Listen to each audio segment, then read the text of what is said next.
오늘은 3월 이제 넷째 주입니다. 벌써 우리가 영상 예배로 드린 지 네 번째 주가 됩니다.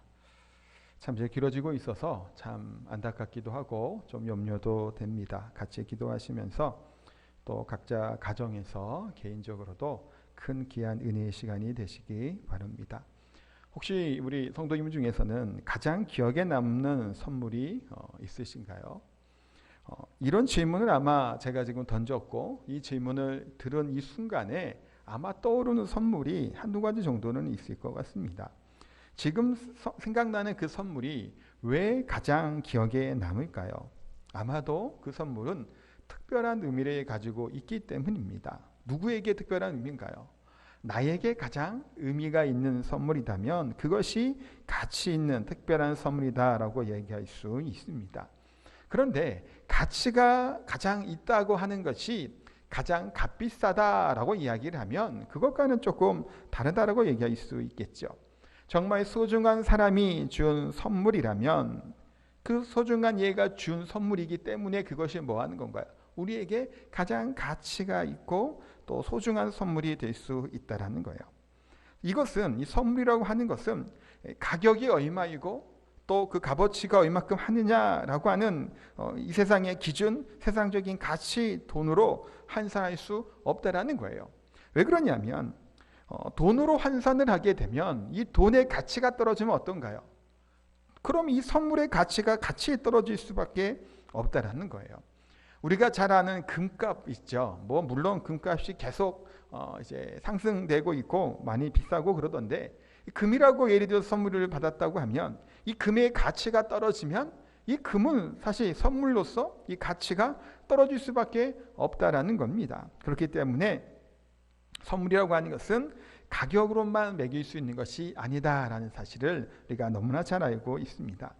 예전에 영화 중에서 7번 방의 선물이다라고 하는 영화가 있었습니다. 1000만 이상 관객들이 동원되었던 영화였는데 2013년도 가량에 이제 개봉했던 영화고 그 영화의 주인공이 용구라고 하는 6살 지능을 가지고 있는 딸 바보 아빠가 등장을 합니다.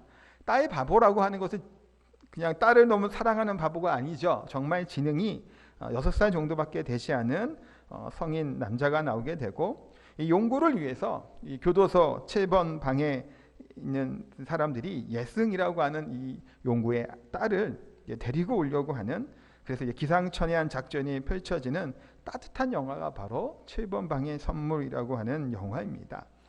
예승이라고 하는 이 어린아이를 때문에 교도소가 어떻게 되나요? 이 교도소가 그냥 교도소가 되는 것이 아니라 가장 따뜻한 장소로 변화되게 되는 것을 영화를 통해서 우리가 볼 수 있습니다. 예수님의 어린아이가 뭐 하는 건가요? 소중한 선물이라는 것을 우리가 볼 수 있죠.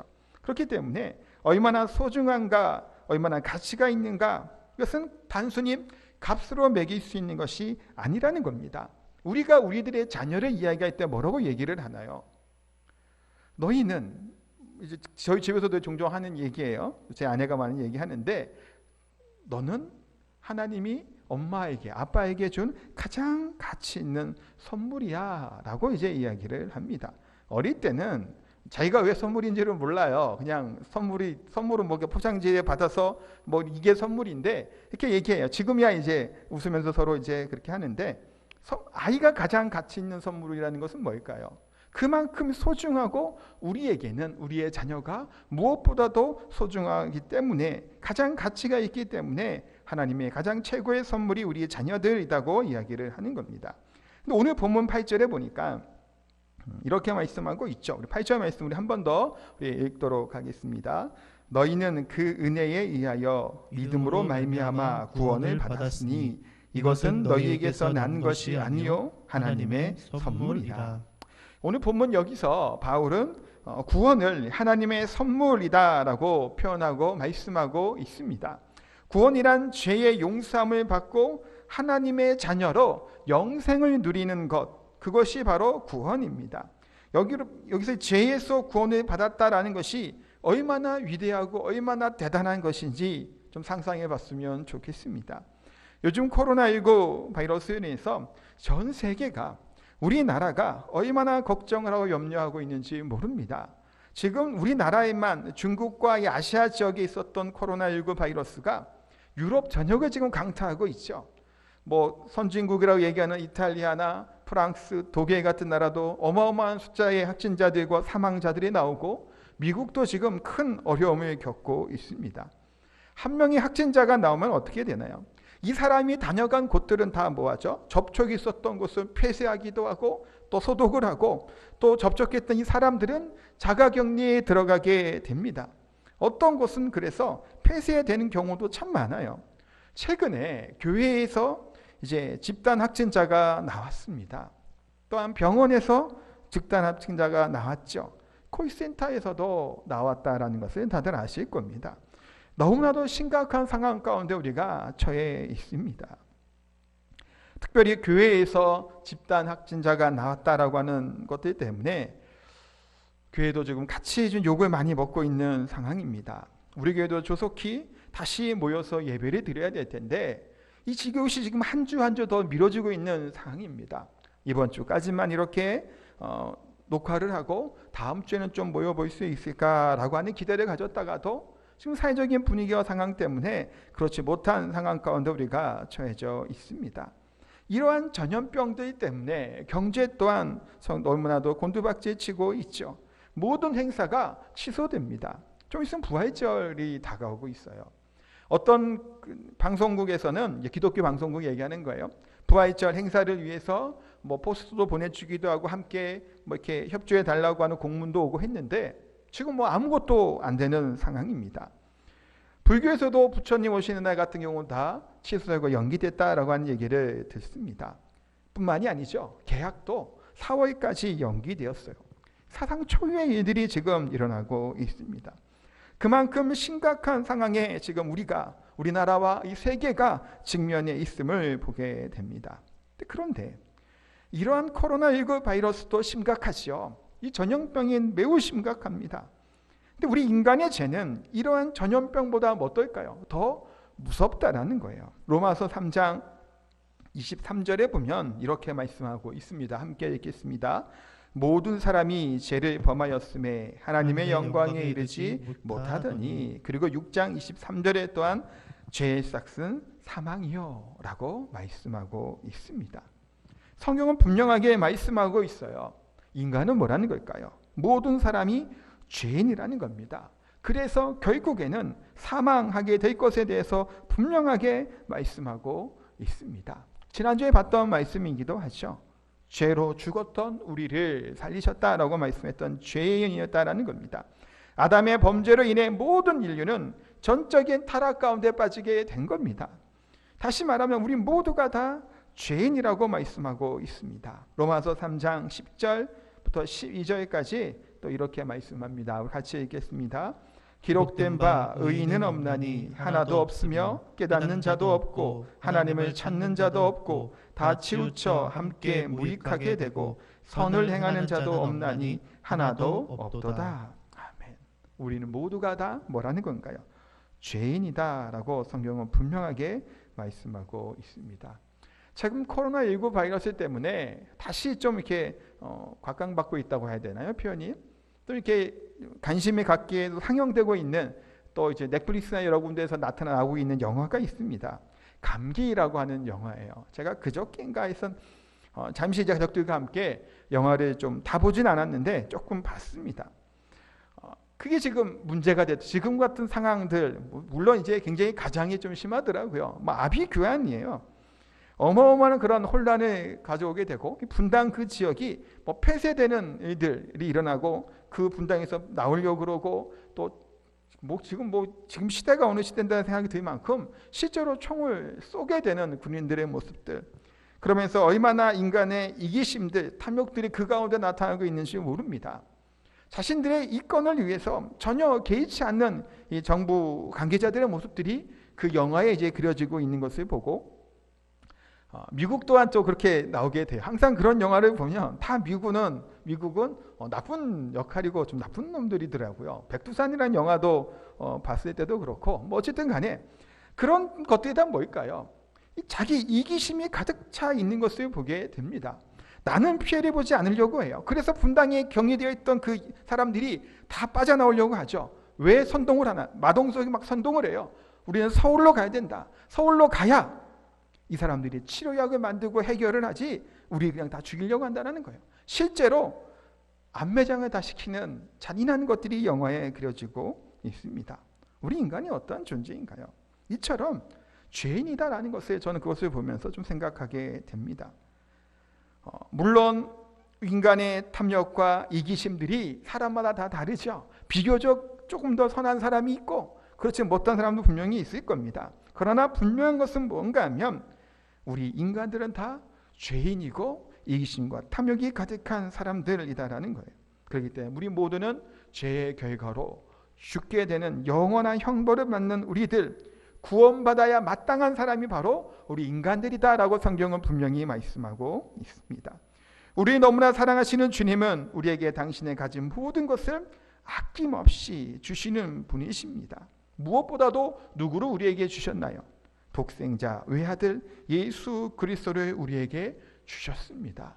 죄인인 우리들을 구원하시기 위해 예수 그리스도께서 하목자가 되어 주셔서 우리를 정결하게 하여 주시고 하나님의 자녀가 되게 해주신 줄 믿습니다. 또 바울 사도는 로마서 8장 32절에 이렇게 말씀하고 있습니다. 또 읽겠습니다. 자기 아들을 아끼지 아니하시고 우리 모든 사람을 위하여 내주시니가 어찌 그 아들과 함께 모든 것을 우리에게 주시지 아니하겠느냐라고 말씀해요. 자기 아들을 아끼지 않고 내주신 이라는 겁니다. 당신의 아들이 십자가의 제물로 삼으시기까지 우리를 어떻게 하셨다라는 걸까요? 사랑하셨다라고 성경은 분명히 말씀합니다. 그러니 구원은 뭔가요? 가장 큰 하나님이 우리에게 주시는 선물, 그것이 바로 구원인 줄 믿습니다. 오늘 본문 8절의 말씀을 다시 한 번 더 읽어보도록 하겠습니다.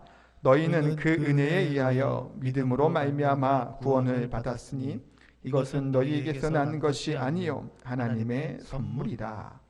자, 여기에 은혜라고 하는 이 말은 받을 자격이 없는 자들에게 주어지는 하나님의 호의를 바로 은혜라고 이야기를 합니다.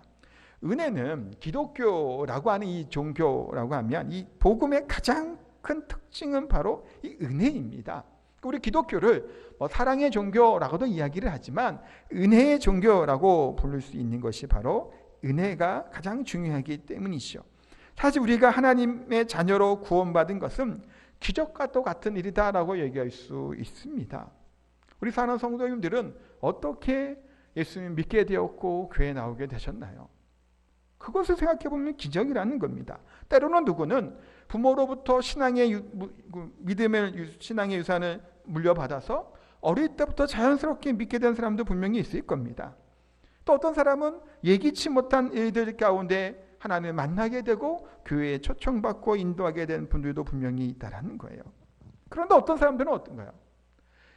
믿을 수 있는 상황과 여건들이 풍족하고 상황들이 좋았음에도 불구하고 누구는 그냥 믿음을 갖지 못하고 그냥 죽는 사람도, 세상을 떠나는 사람도 많다라는 거예요. 우리가 구원받은 것은 그래서 어찌 보면 신비로운 일이다라고 얘기할 수 있습니다. 아무런 공로 없이 우리들을 사랑하셔서 우리에게 복 주시고 천국에 갈 수 있는 은혜를 주신, 구원의 은혜를 베풀어 주신 것이 바로 하나님의 은혜이고 하나님의 선물이라고 분명하게 성경은 말씀하고 있습니다. 그런데 오늘의 본문은 이 구원이 우리의 행위로 말미암은 것이 아니다라고 말씀하고 있어요. 하나님의 선물이라는 겁니다. 선물은 어떤 건가요? 주는 사람의 호의지요. 이 선물이 대가를 요구하는 것이라면 이것은 선물이 아니라 뇌물이라고 얘기할 수 있을 겁니다. 공론한 행위가 아닙니다. 그럼 우리가 구원을 얻었습니다.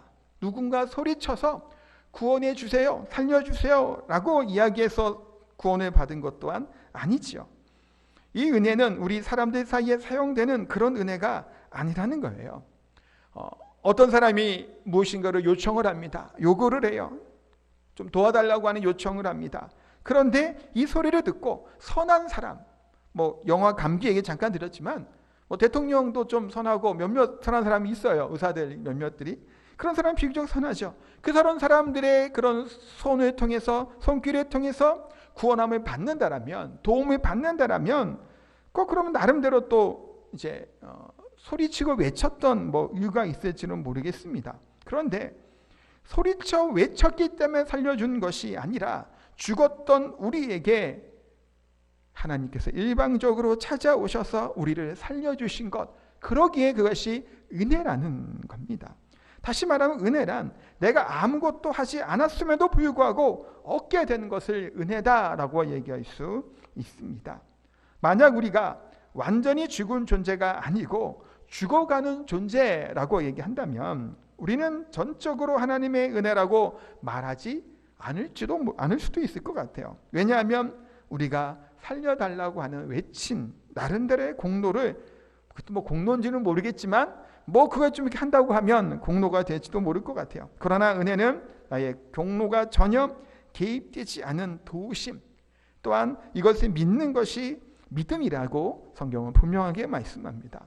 때로는 우리가 이렇게 기도할 때가 있습니다. 대표 기도를 할 때나 아니면 우리가 이렇게 기도할 때 죽을 수밖에 없는 우리를 구원해 주시고 라고 이제 기도를 하고 하죠.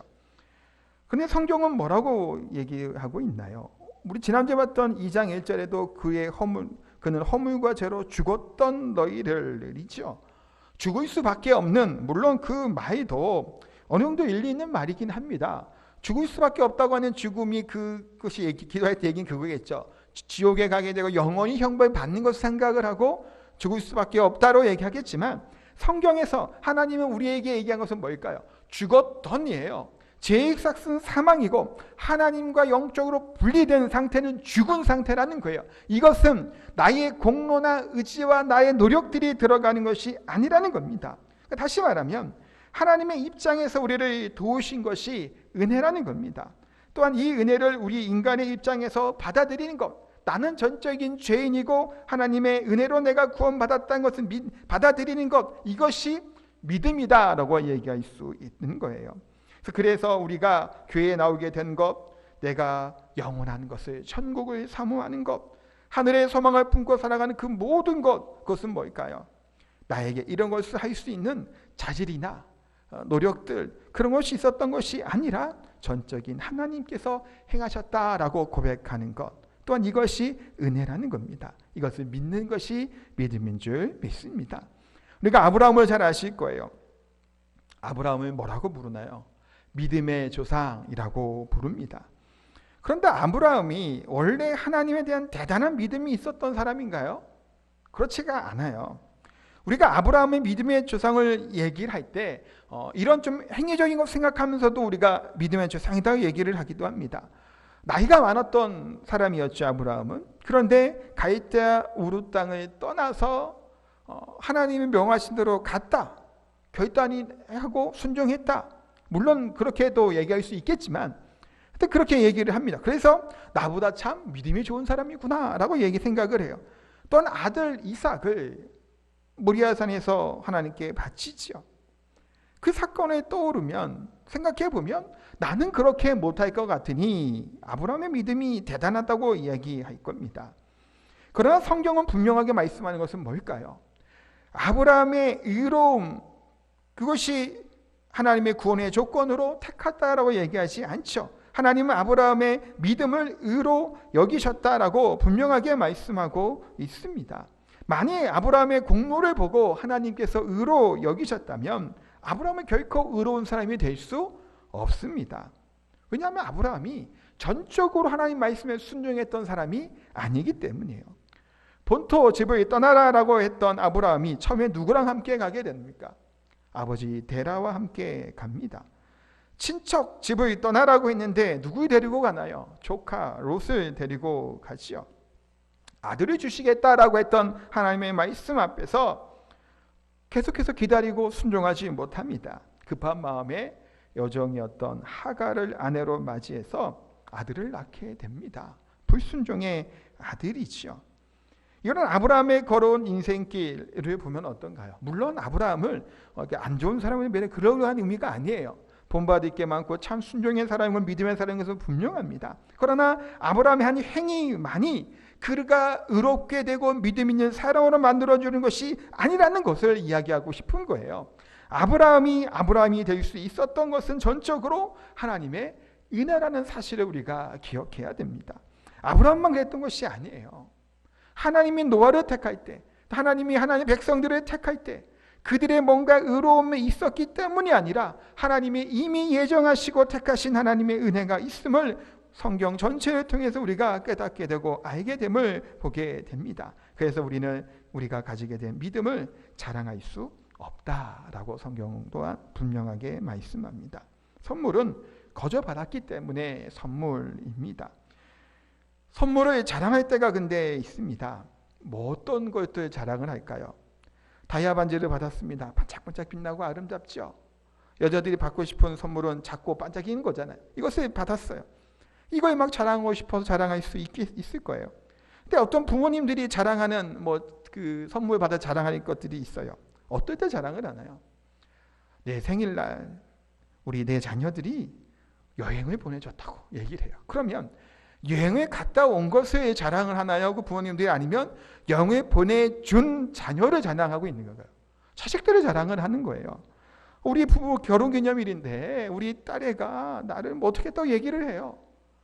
딸 키웠더니 비행기 탄다고 저희 장모님이 그거 맞다고 얘기를 하세요. 왜냐하면 비행기 타고 제주도 와야 되잖아요. 비행기 탄다고 얘기를 합니다. 비행기를 타고 제주도를 왔다는 거 중요한 게 아니죠. 누가 비행기를 태워준 자가 중요한 거, 누가 이것을 준 것이 자랑거리가 된다는 겁니다. 우리가 자랑할 것이 뭔가요?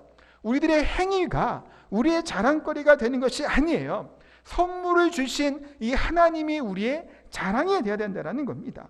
그런데 우리가 신앙생활을 하다 보면 하나님을 자랑하지 않고 내 행위가 자랑할 때가 참 많이 생기게 됩니다.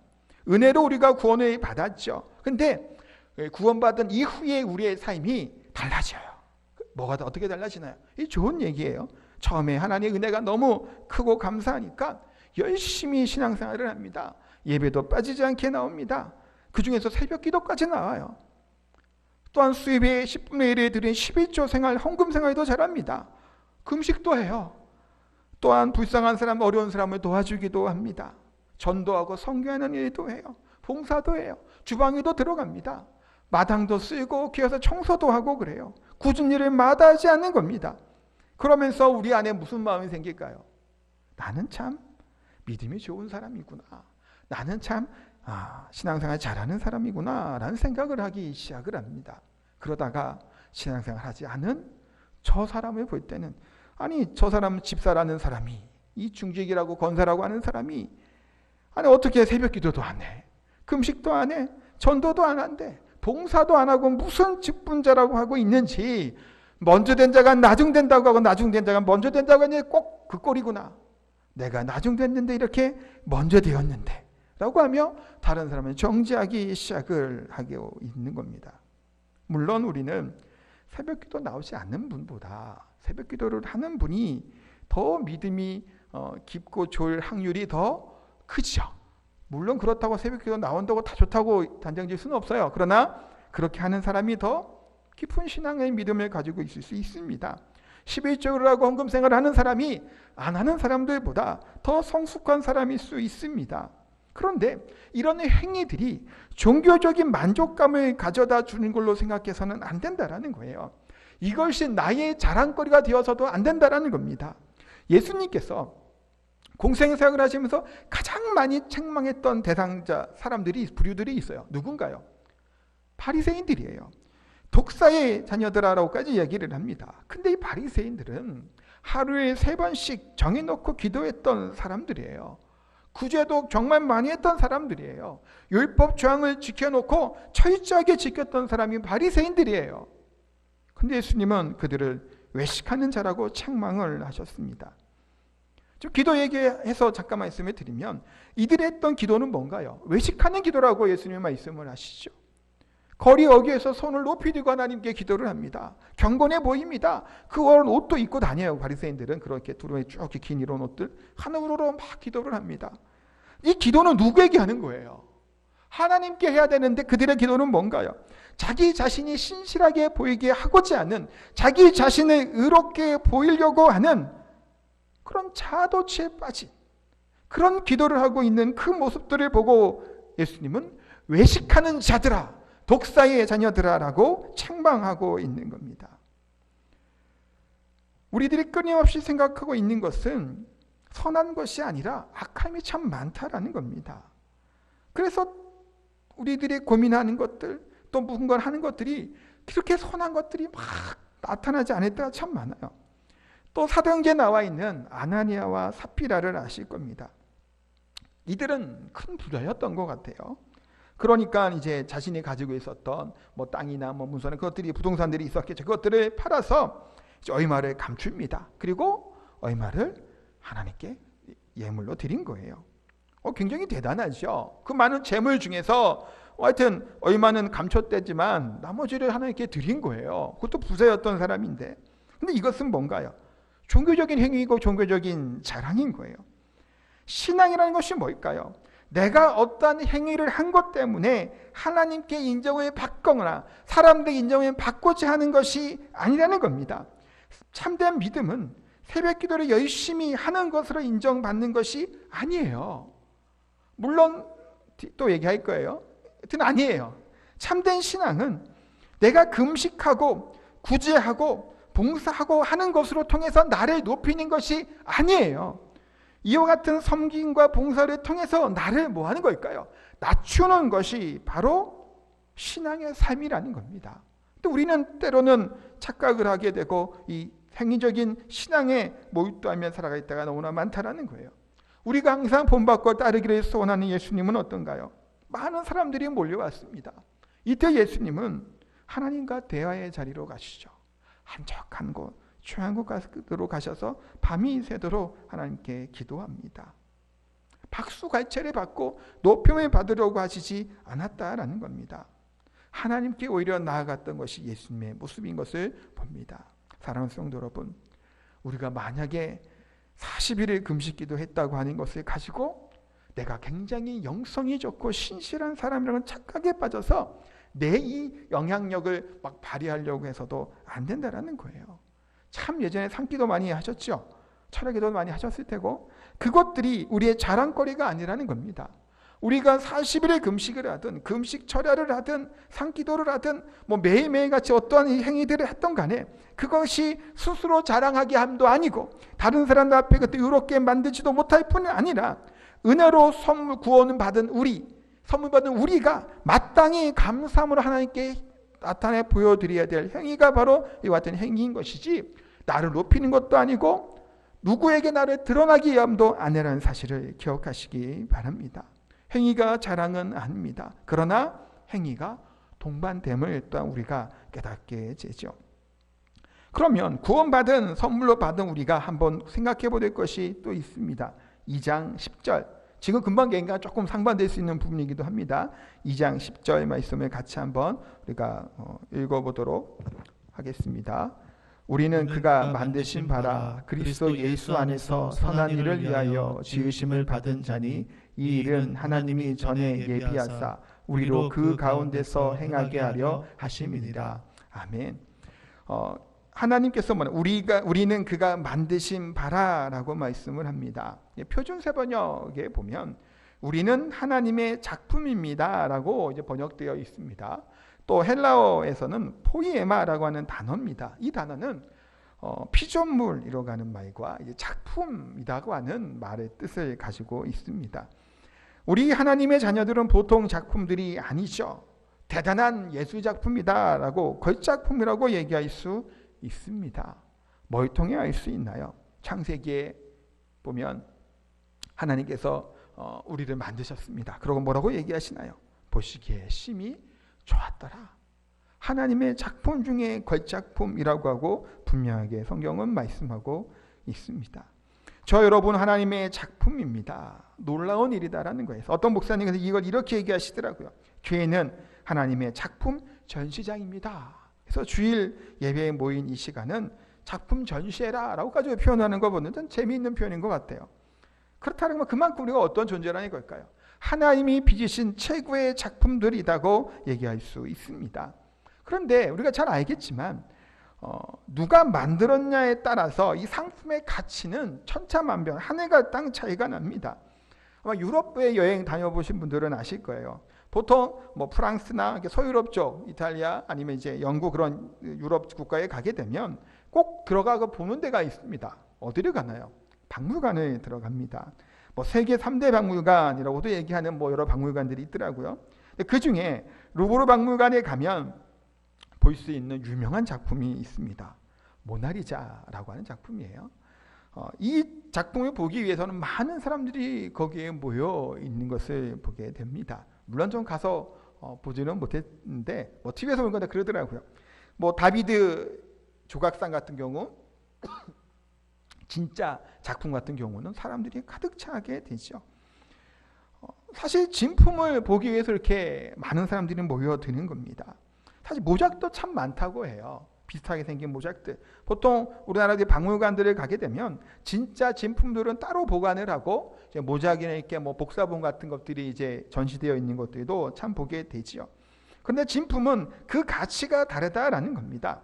누가 그렸냐에 따라 그 가치는 천차만별이라는 거예요. 그러니까 우리들 또한 뭘까요? 우리는 누가 만들었다는 거예요. 하나님의 작품이고 하나님의 걸작품. 하나님 우리를 만드셨다라고 성경은 분명히 말씀하고 있습니다.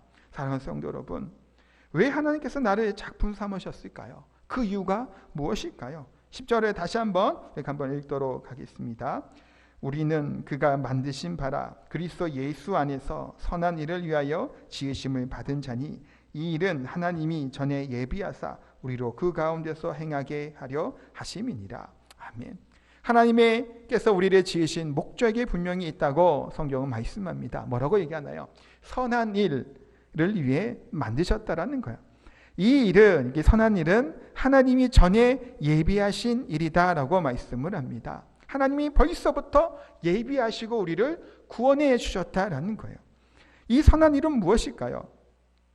선한 일을 한다는 것이 어렵고 복잡하게 생각할 거는 없을 것 같습니다. 구원받은 이후에 우리의 삶이 뭐 하는 거일까요?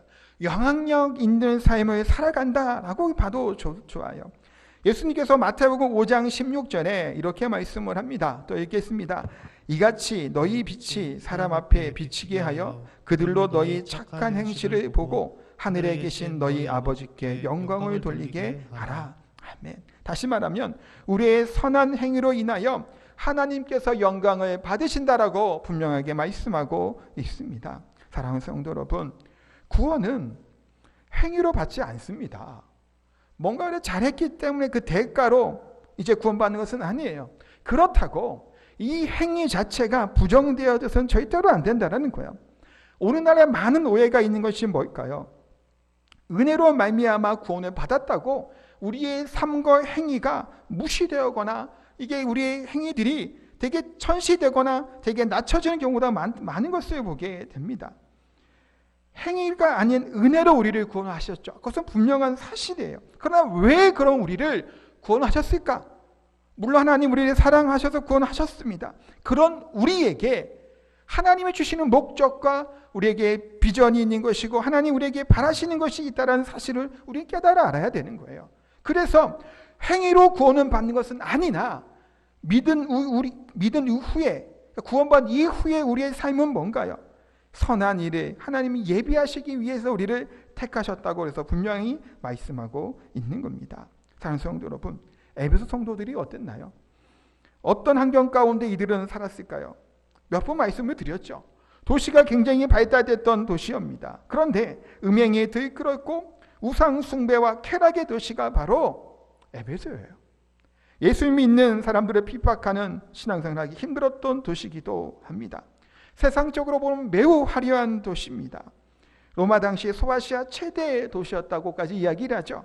동양과 서양을 연결하는 신로마로 불려지기까지 해서 2만 5천 명을 수용하는 대극장, 체육관, 음악단, 쇼핑상가, 대목욕탕 시설까지 있었다고 합니다. 많은 세계의 여러 사람들이, 여성들이 특별히 에베소에 한번 가보기를 소원한다고 할 만큼 대단한 곳이었다고 해요. 로마의 집정관이었던 안토니우스도 클레오파트라와 결혼한 이후에 수시로 에베소 지역에 가서 보석과 화장품을 구입했다고 합니다. 이것이 세상적인 가치에 보면 대단한 것이에요. 그런다 영적으로 신앙적인 모습으로는 어떨까요? 썩을 대로 썩어져 있던 도시가 바로 에베소입니다. 그들 역시 여전히 이 세상 가운데 살아가고 있었던 자들이에요. 여전히 그들의 인생은 그 쾌락의 도시, 또한 물질 만능주의 시대에 살아갔던 그 도시에 살고 있었던 자들이라는 겁니다. 한미준이라고 하는 이제 한국 목회자 모임에서 한국갤럽에게 이런 설문조사를 한번 했다고 해요.